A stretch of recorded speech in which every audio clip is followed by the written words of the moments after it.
આ વર્ષે 11 ફેબ્રુઆરીથી લઈ અને 15 ફેબ્રુઆરી સુધી જૂનાગઢ ખાતે ભવનાથ વિસ્તારમાં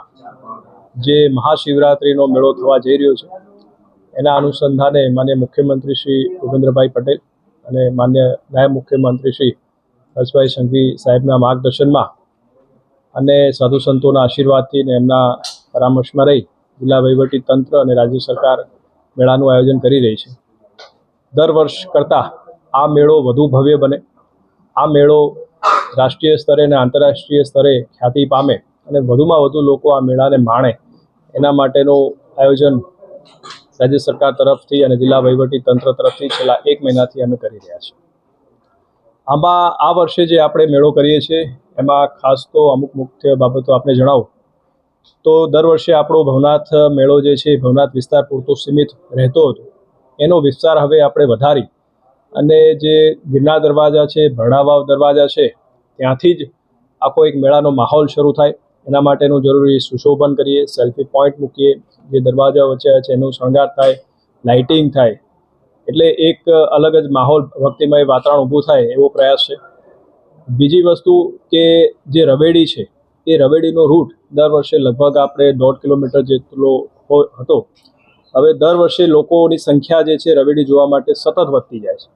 અને એના અનુસંધાને આપણે નક્કી કર્યું છે કે બીજો 500 મીટર જેટલો એરિયા રવેડી રૂટમાં વધારવામાં આવ્યો છે અને એટલે રવેડીનો જે રૂટ છે એ કુલ 2 કિલોમીટર જેવો થવા જઈ રહ્યો છે। કે દર વર્ષે અલગ અલગ અન્નક્ષેત્રોમાં જે લોકો આવ્યા હોય, આશ્રમોમાં આવ્યા હોય તો એક જગ્યાએ ભેગા થતા, એની જગ્યાએ હવે જે લોકો ત્યાં હશે એ પોતે ત્યાં બેસી અને રવેડીનો આખો જે છે એનું દર્શન કરી શકશે અને આનંદ લઈ શકશે।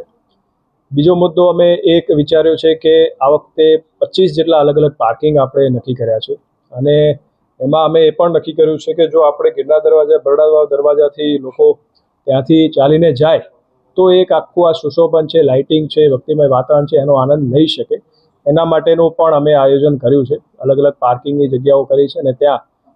લગભગ 18,000 જેટલા વ્હીકલ આપણે પાર્કિંગ કરાવી શકીશું એ પ્રકારની વ્યવસ્થા કરી છે। પોલીસનો બંદોબસ્ત પણ વધાર્યો છે, જે દર વખતે 1500 આસપાસ રહેતા એ આ વખતે 2900થી લઈને 3000 જેટલો પોલીસ સ્ટાફ પણ રહેવા જઈ રહ્યો છે। સમગ્ર મેળો જે છે એમાં ઉતારા મંડળ છે એની સાથે સંકલન કર્યું છે, એમને જરૂરી સાજો સામાન છે એ સમયસર મળી રહે અને દૂધ છે, શાકભાજી છે, ગેસની બોટલ છે એનું પણ સતત એ લોકોને મળી રહે એનું પણ આપણે આયોજન કર્યું છે જેથી વધુમાં વધુ લોકો જે છે એને એકોમોડેટ કરી શકે। સફાઈ માટે પણ ખાસ વિશેષ ધ્યાન અપાયું છે, દર વર્ષ કરતાં આપણે 3 ગણી વ્યવસ્થાઓ આ વખતે એમાં સફાઈમાં ખાસ ધ્યાન આપી રહ્યા છે જેથી મેળો છે એ સ્વચ્છ મેળો બની રહે અને લોકોને પણ એક સ્વચ્છતાનું વાતાવરણ મળી રહે એવું આપણે એમાં આયોજન કર્યું છે। એક આ વખતે નવી વસ્તુ એ પણ શરૂ કરીએ છીએ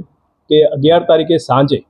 જ્યારે સાધુ સંતો આપણા ભવનાથ વિસ્તારમાં મેળામાં પધારતા હોય તો આ વખતે રાજ્ય સરકારની સૂચનાથી અને એમના માર્ગદર્શનમાંથી અને સાધુ સંતો સાથે બેઠક કર્યા બાદ એવું નક્કી કરવામાં આવ્યું છે કે સાંજના સમયે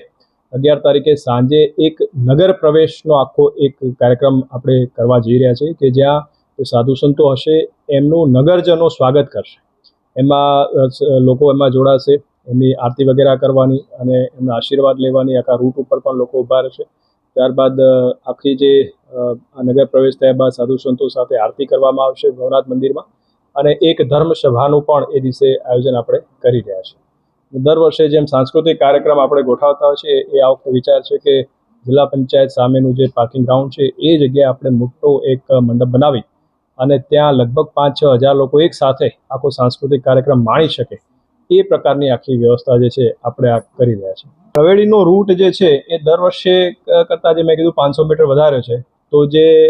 મેર સમાજની વાડી છે ત્યાંથી લઈને શ્રીનાથ બાપુનું જે આશ્રમ છે ત્યાંથી આખો જે રિંગ રોડ છે અને પોલીસ ચોકી છે ત્યાં સુધીનો આખો પટ્ટો 500 મીટર વધાર્યો છે અને બાકીનો તો પછી દર વર્ષે જે આપણે હોય છે એ પ્રમાણેનો 1.5 કિલોમીટરનો એરિયા ખાસ કરીને જે ભાવ બાંધણા માટે સક્રિય વ્યવસ્થા દૂધના, શાકભાજીના જે કાળા બજાર એમાં ડીએસઓની અધ્યક્ષતામાં સમિતિ છે, એના માટે જે દૂધ જે પ્રોવાઈડ કરતી આપણી ડેરી વગેરે છે પ્લસ એપીએમસી છે કે જે લોકો કરિયાણું વગેરે એની સાથે પણ રહીને એની સાથે ચર્ચા થઈ છે અને એના પણ પ્રાઇસ વગેરે છે એના માટેનું જરૂરી સંકલન કરી લેવા। સાહેબ આ ચાલવાની વાત છે સતત તો બહુ ઝાઝું ચાલવાનું થશે, એની માટે યાત્રિકો ઘણા બુઢાઓ છોકરાઓ જો એમાં અમે એ પણ વસ્તુ કરી છે કે એક પ્લાન એ રીતેનો છે કે જે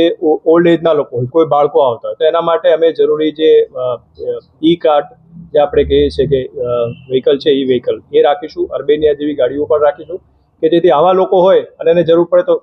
એક્સક્લુઝિવ એમના પૂરતું આપણે એક વ્યવસ્થા રાખીશું જેથી એમને ઓછામાં ઓછી એમાં તકલીફ પડે. બાકી અધિકારીગણ જે અમે એ રીતે નક્કી કર્યું છે કે જેટલા પણ અમારા અધિકારી કર્મચારીઓને ડ્યુટી આપે છે એને અમે 3 અલગ અલગ શિફ્ટમાં એને ડ્યુટી આપવાના છે અને એમને પણ એક જ જગ્યાએ સવારમાં માન લો કે કોઈની 7 વાગે ડ્યુટી હોય તો એ સવારે 6:30 મોબિલાઇઝ થઈ જાય પાર્કિંગ સ્પેસમાં, ત્યાં અમે એમને બસ આપીશું. બસ બેસાડીને જ પોતે એ જગ્યાએ જઈને ફરી પાછી બસ આવીને બેસી જાય. એટલે ઓછામાં ઓછા પાસ જે છે આપવા પડે અને ઓછામાં ઓછું લોકોને તકલીફ પડે એ રીતેનું અમે એમાં આયોજન